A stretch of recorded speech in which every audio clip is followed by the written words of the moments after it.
Jaz sem prvi kliknil na njo, ker sem bil novo uporabnico, pa zanimiv opis mi je bil, pa taka zelo zanimiva fotografija.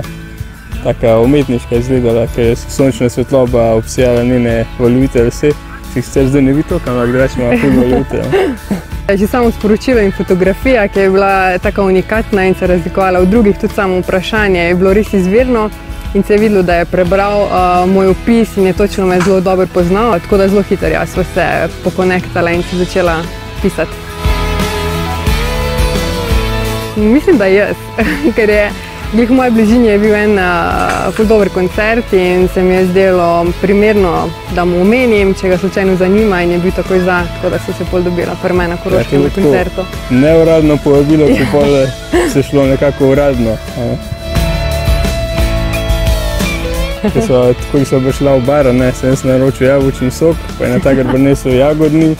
Mu je ona ostro povedala, da pa če sem naročil jabolčni. In to mi je bilo ful všeč, ker se je pokazalo, da je taka. Zna povedati, kar si mislil. Že na prvem zmenku sva si bila všeč, sva pol nadaljevala pogovore in pisanje, ampak pol na drugem zmenku pa dejansko so se začele malo iskrice kresati. Ker sva bila tako na jezeru, sama sva bila toplo zimsko sonce, je bilo romantično. Pa Valentinovo. Ja, Valentinovo. Tako da vse je v bistvu tako nama bilo naklonjeno takrat.